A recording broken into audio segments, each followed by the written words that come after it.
Uma boa noite a todos, então. Vamos, como de hábito, rogar as forças do alto, ao Mestre Jesus, em especial, o governador do nosso planeta e de nossas vidas, que em mais esse instante nos inspire, nos apoie, nos sustente em nossa trajetória. Que possamos, a partir dessa doutrina maravilhosa, dos seus estudos, das nossas meditações em torno dos mais variados temas, reformularmos os pontos necessários à continuidade de nossa caminhada e, acima de tudo, prepararmos, formularmos os dias que virão, de forma a que possamos ser cada vez mais úteis nesta seara de amor e de paz. Rogamos assim aos nossos benfeitores espirituais que nos amparem em mais esta caminhada na noite de hoje. Em teu nome, Senhor, e em nome dos bons espíritos, abrimos a palestra desta noite. E que assim seja.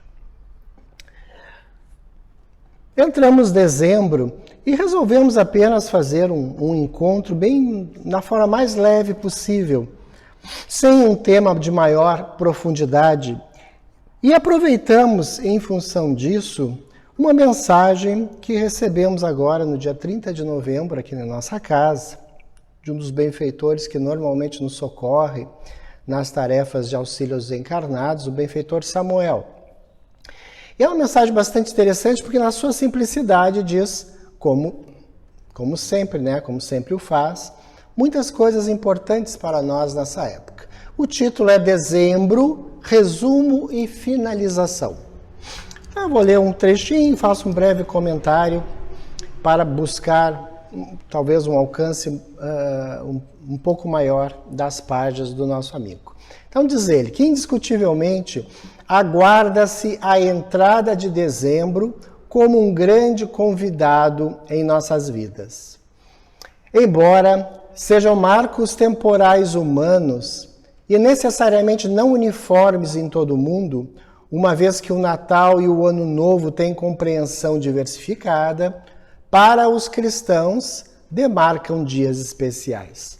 Então essa ansiedade, principalmente do Ocidente, né? Acima de tudo do Ocidente, em relação à entrada de dezembro, é natural. Faz parte da estrutura que foi montada já faz mais de século, né? No sentido comercial, eu me refiro, embora seja naturalmente um episódio de 2000 anos, né? Porque nós falamos de cristianismo, e o cristianismo tem uma boa fatia, podemos assim dizer, de seguidores a nível universal. Embora nós saibamos, né, que não é a religião dominante em nosso mundo. Mas essa ansiedade é natural e é muito positiva.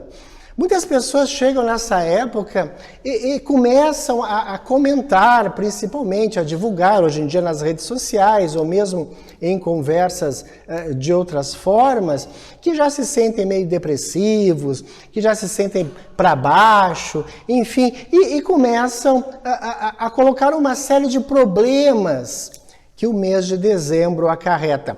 Ora, é claro que nós respeitamos todas as opiniões, até porque sabemos que os indivíduos, naturalmente, têm determinadas fobias ou manifestam determinada não aceitação por certas épocas, né, por certas comemorações, em função de fatos individuais, de situações existenciais próprias, ou seja, né, momentos de sua vida ou de pessoas muito próximas que ficaram marcados de uma forma negativa, infelizmente, exatamente nesta época. Mas é um momento de transição, é um momento de passagem, né? É como se fosse um ritual já estabelecido.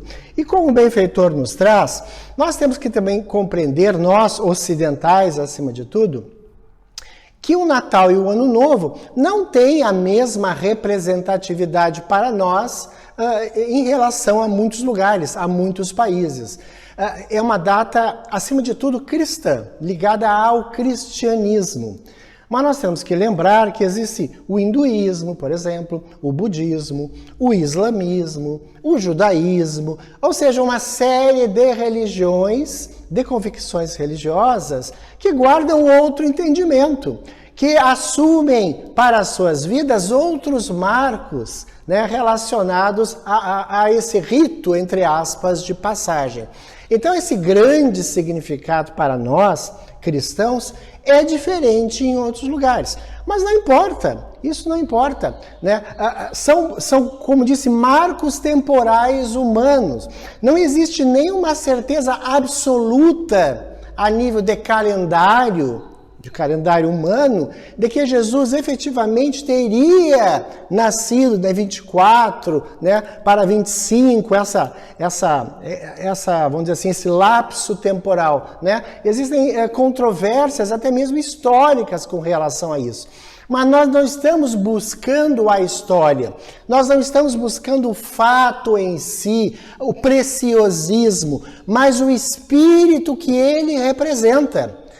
É claro que os historiadores irão se debruçar sobre a história dos Reis Magos, se houve realmente uma estrela de Belém que acompanhava Jesus, ou que guiava, os Reis Magos em sua travessia ao encontro do nascimento do Cristo. Não importa sabermos exatamente em que lugar ele nasceu, em que lugar Maria concebeu, essa aura de mistério que ainda persiste é que é gostosa, né? E que leva os historiadores a uma busca muito interessante, mas que talvez nunca seja referendada, né, de forma absoluta. Mas para nós importa isso, saber que este período para nós é representativo de uma grande mudança mundial, embora, como eu mencionava no início, a maior crença ou outras crenças, né, subsistem em substituição, né, vamos chamar assim, ao próprio cristianismo. Mas prossegue o benfeitor. Parece trazer-nos a necessidade de resumirmos o ano que se encerra, de avaliarmos os ganhos e perdas. E isso é importante, porque assim como as empresas fazem seus balanços, também nós procuramos avaliar o que fizemos, os rumos tomados, o que deveríamos ter feito. Ora, não existe, na verdade, mais uma vez, né, uma necessidade, algo que seja imperioso, que nos leve a fazer isso, não é como se fosse um balanço comercial, em que a própria legislação estabelece a data, a forma, né, de fazer uma análise do que foi feito, do que foi vendido, do que foi comercializado, das perdas, lucros, etc. e tal.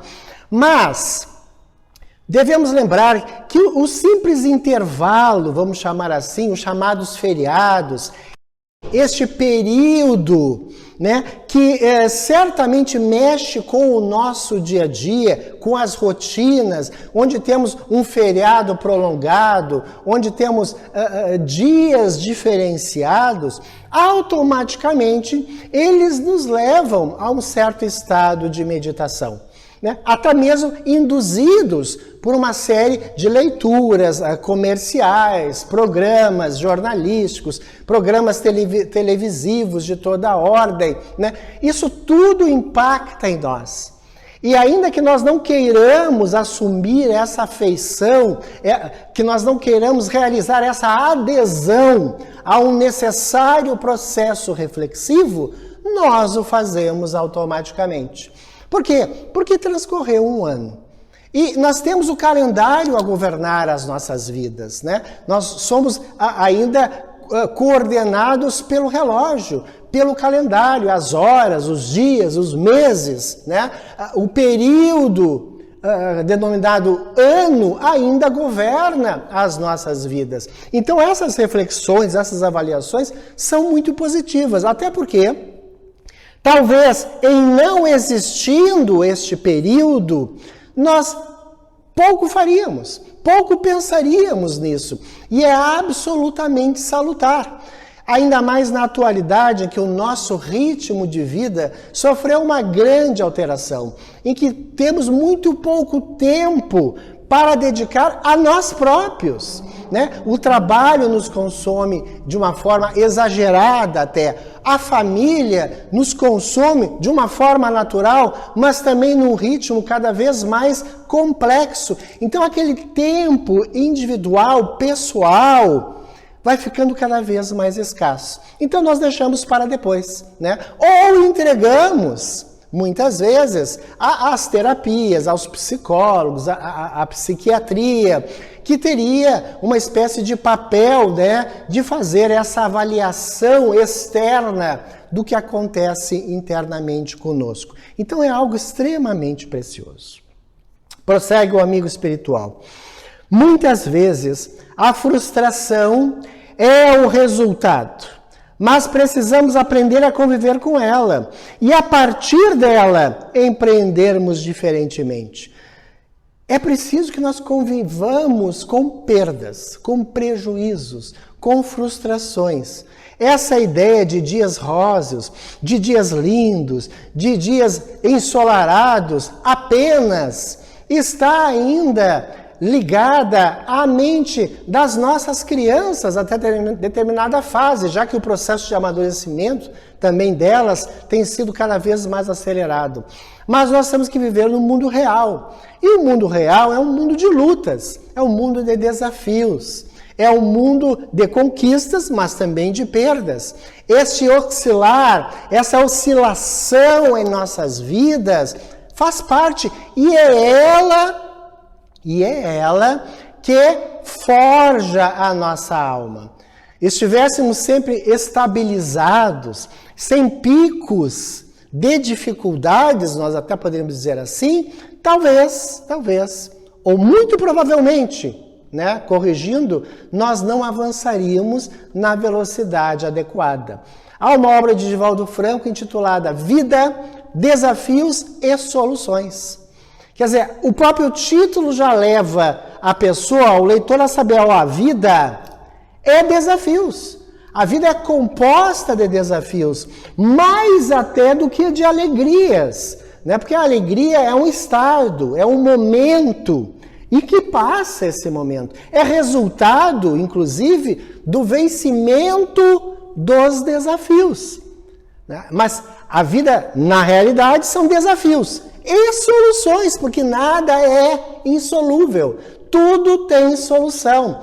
Mesmo as situações mais drásticas, mesmo a morte, não tem a solução do retorno físico, naturalmente, na mesma personalidade, na mesma encarnação. Mas a morte, para nós espíritas, pelo menos, e para muitas concepções espiritualistas, nós sabemos que não é o fim. Então, tem solução, sim. Tem solução. O desafio, a solução do aguardar, do saber aguardar.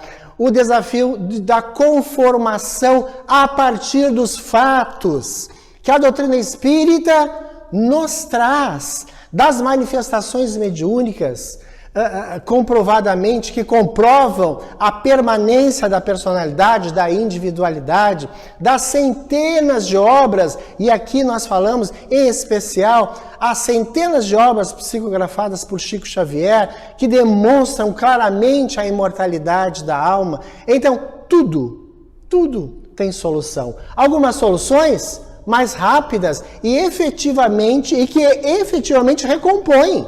Outras mais sutis, mas que nos consolam, né? O caráter consolador da doutrina espírita.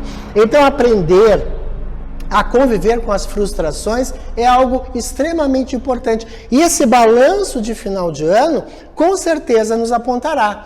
Frustrações dos planos que nós tínhamos, né? Daquilo que nós planejamos, daquilo que nós perseguíamos ou queríamos perseguir e não foi possível, por situações adversas, externas a nós, como, por exemplo, né, a própria pandemia, que já faz em torno de 2 anos, acabou se transformando numa espécie de freio a muitas realizações pessoais, né? Porque nos impôs uma rotina, nos impôs uma vida diferenciada. Mas deixamos de lado a própria pandemia, ainda que não houvesse ocorrido, não estivesse ocorrendo, muitas vezes nós planejamos e se torna impossível, por reveses econômicos, por reveses no campo da saúde, em nós, ou de familiares, de amigos, de pessoas próximas, enfim, né? Pelo abandono de outras pessoas que iriam se conjugar a nós na realização de um projeto, por exemplo. Aprender a trabalhar as frustrações é absolutamente importante para a saúde física e espiritual. Né? Porque aí nós vamos criando resistências. E essas resistências é que nos permitem atravessar a vida com maior segurança. Prossegue o amigo. Dezembro nos cobra a finalização de uma fase. E é como nós apontávamos, uma fase, um ano é uma fase. Como disse, vivemos sob o império do calendário. Então, é mais uma fase que define o crescimento, o envelhecimento, é uma fase que nos define profissionalmente, né? Dentro da estrutura de cada trabalho, de cada tarefa pública ou no setor privado, né? Ou seja, é uma fase, finaliza-se uma fase. Isso é importante, fecha-se uma gaveta para abrir outra. Mas é preciso primeiro fechar a gaveta. Fazendo uma comparação, embora não muito própria, né, mas adequada para demonstrar, é como o luto dentro do processo desencarnatório. É preciso que se faça, que se tenha, que se experiencie aquela falta durante um tempo, alguns meses, e Divaldo Franco, ao abordar esse assunto, diz que ele é absolutamente necessário para nós interiorizarmos realmente o que nós chamamos de perda. A partir de determinada fase, porém, ele se torna patológico. Se nós não conseguimos dar um novo impulso existencial, seguir em frente. Se nós entramos num estado depressivo e dele não conseguimos sair. Isso são as fases. Então, finalizar um ano é mais uma fase. E diz ainda, no prosseguimento, não é um portal mágico, dezembro, né? Que nos lançará numa dimensão nova, com radical mudança de paisagem. É claro que é bom acreditar nisso, né? Que essa passagem mágica, principalmente de Ano Novo, né? Que aqueles segundos que antecedem as comemorações convencionais, né? da passagem de um ano para outro, isso não é um portal mágico. Para nós é importante, é comemorado, né? Como se fosse a transição, mas é óbvio que minutos depois, né, dessa abertura do champanhe, enfim, da comemoração que se faça, prossegue a vida nos mesmos termos, apenas o calendário altera. Então, não haverá uma radical mudança de paisagem, mas mesmo assim é importante ter esperança. A esperança é que nos movimenta. A esperança é que nos sustenta. A esperança de dias melhores, como agora, em especial nesta fase do Covid-19. Qual de nós não experimentou, né, de uma forma diferenciada esse sentimento, de uma forma ou de outra, de esperança?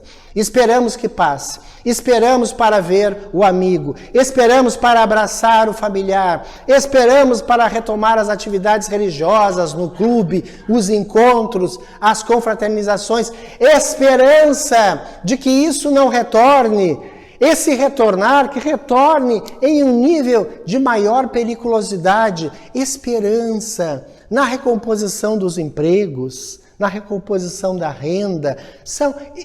Sem a esperança, nada nos resta. Esperança em dias melhores, em oportunidades diversas. Sem a visão, naturalmente, do radicalismo, né? Da mudança radical.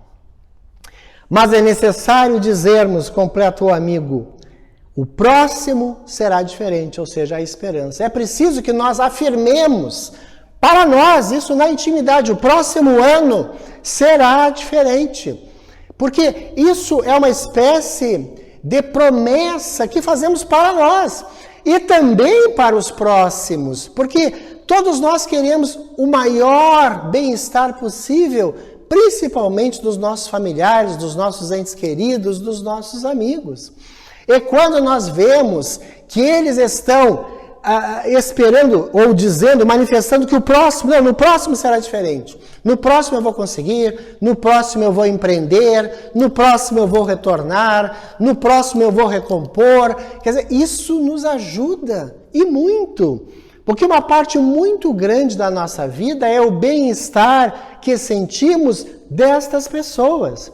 Ninguém é feliz apenas de forma egoística. A minha saúde, a minha situação econômica, a minha colocação social. Não, isso é muito bacana, né? Para um processo de autoajuda, de autoequilíbrio, enfim, né? É muito positivo individualmente, mas não é satisfatório. E aqueles que pensam assim sentir-se-ão frustrados logo ali, porque olharão para o lado e aquelas pessoas não o estarão acompanhando. Lembro-me sempre, ao fazer comentários dessa natureza, de Bezerra de Menezes. Fato que todos nós sabemos. Quando Bezerra desencarna, no ano de 1900, e é recebido por Maria Santíssima, a mãe de Jesus, e ela, naturalmente, após a grande recepção dos anjos, dos espíritos amigos, diz Bezerra, é hora de ascenderes, né? É hora de passares para o mundo superior. Já cumpristes a tua missão na Terra, já não há mais essa necessidade. Vamos buscar a felicidade num outro plano, concordas? E ele diz, não, senhora, me perdoe, porque eu não me sinto em condições de ascender, vendo muitas pessoas, amigos, familiares, pessoas que labutaram no espiritismo ao meu lado e que ainda prosseguem na retaguarda. E pede, como nós sabemos, uma moratória de mais 2 séculos, 3 séculos, não me falha a memória, a fim de poder trazer essa turma toda para um lugar seguro, quiçá aquele mesmo que ele havia conquistado. É a felicidade que se manifesta na observação da felicidade do próximo. Apesar de comercial, prossegue Samuel, o Natal, apesar de comercial o Natal, artificial a neve em muitos lugares, é uma forma de sacudir sentimentos guardados, rir mais, chorar um pouco. Nós não temos espaço para as emoções. Ou está ficando cada vez mais difícil esse espaço. Não temos tempo para rir, para chorar, para nos divertir, enfim. Nós não podemos mais, nós não conseguimos mais esse espaço. A nossa vida, como nós falamos, o ritmo não nos permite. E quando eventualmente surge essa necessidade, muitas vezes puxamos freios, né? Ou a sociedade mesmo nos freia. Como rir? Por que buscar a alegria? Por que buscar a anedota sadia? Ou se choramos, fulano é fraco, eu o julgava muito mais forte por isso ou por aquilo, como se fossem sentimentos ou expressões dos sentimentos contrários à ideia de fortaleza. Ou seja, essa percepção social está equivocada e nós não podemos aderir a essa ideia. Então, sim, é o momento dos sentimentos guardados fluírem, principalmente os que temos crianças, jovens, enfermos em nossa família, né, que tem um trânsito existencial diferenciado e que muitas vezes nos promovem esses sentimentos de riso, de choro, de alegria, de dúvidas, enfim, os sentimentos mais diversos, é hora de colocar para fora. Quando nós não o fazemos, a partir de um determinado momento é como se nós instalássemos uma bomba. Porque isso tudo fica comprimido em nosso peito, na nossa alma, e manifestar-se-á em um momento ou outro na forma de doenças. Doenças de pele, gastrointestinais, né, cefaleias, depressões, estados patológicos mais diversos. Então é a oportunidade de dar vazão aos sentimentos guardados, de uma forma ou de outra.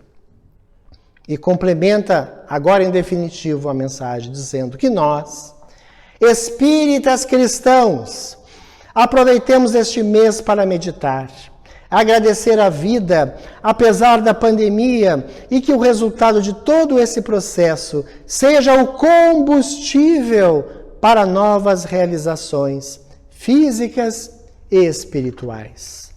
Meditar, ele diz. Aproveitemos para meditar. A meditação, no sentido que o benfeitor nos apresenta, não é naturalmente aquela ideal, ou seja, algo que se faça diariamente, por um período até mesmo um pouco mais dilatado, como disse, em função das nossas vidas. Mas que isso nos estimule a parar um pouco na nossa oração antes do adormecer, ou na oração ao acordarmos, ou em qualquer momento que nós possamos parar e meditar. Será que está tudo bem?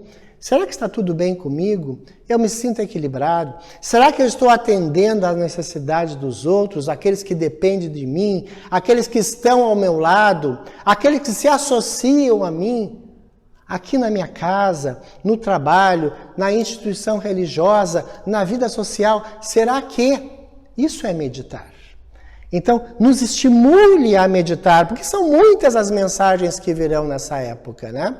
Como diz que mesmo que revestidas do toque comercial, elas nos induzirão à fraternidade, nos induzirão à alegria, nos induzirão à compaixão, ao reajuste, à reaproximação entre pessoas. E tudo isso deverá nos levar à meditação. E, sobretudo, como ele disse, agradecer a vida.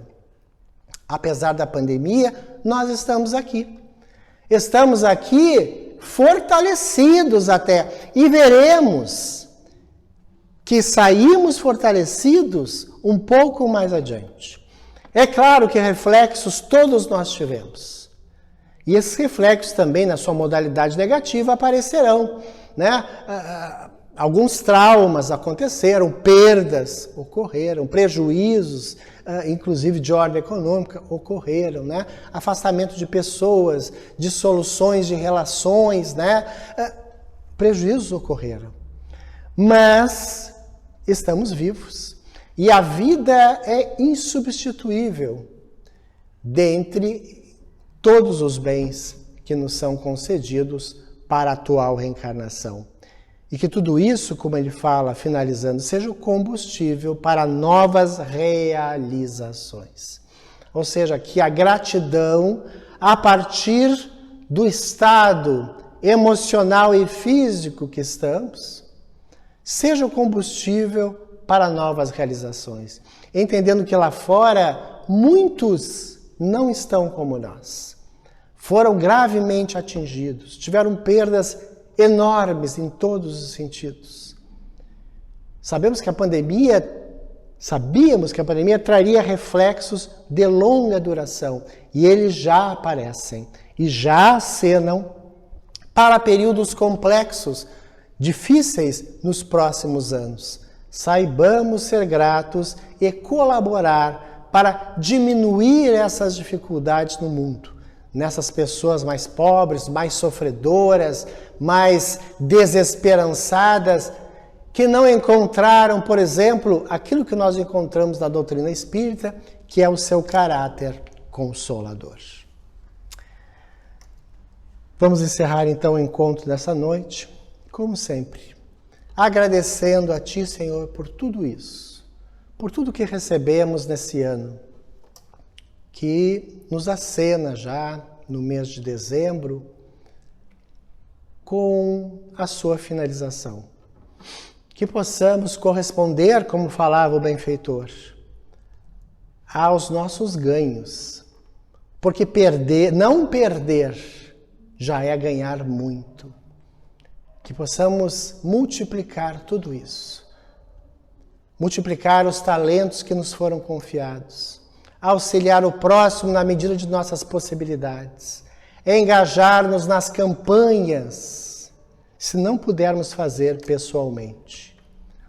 Que possamos divulgar a Tua palavra, Senhor. Mas não apenas nas tribunas, na forma de discursos ou de obras escritas, mas acima de tudo, a partir de ações, atitudes, conversas, nos encontros. Dá-nos, Senhor, estas condições. E que os nossos amigos espirituais nos inspirem permanentemente, para que não fraquejemos, para que possamos continuar firmes e fortes nas metas que definimos para as nossas vidas. Muito obrigado mais uma vez a Ti, Senhor. Obrigado aos nossos guias e benfeitores espirituais. Em Teu nome e em nome desses amigos, encerramos o encontro da noite de hoje. E que assim seja.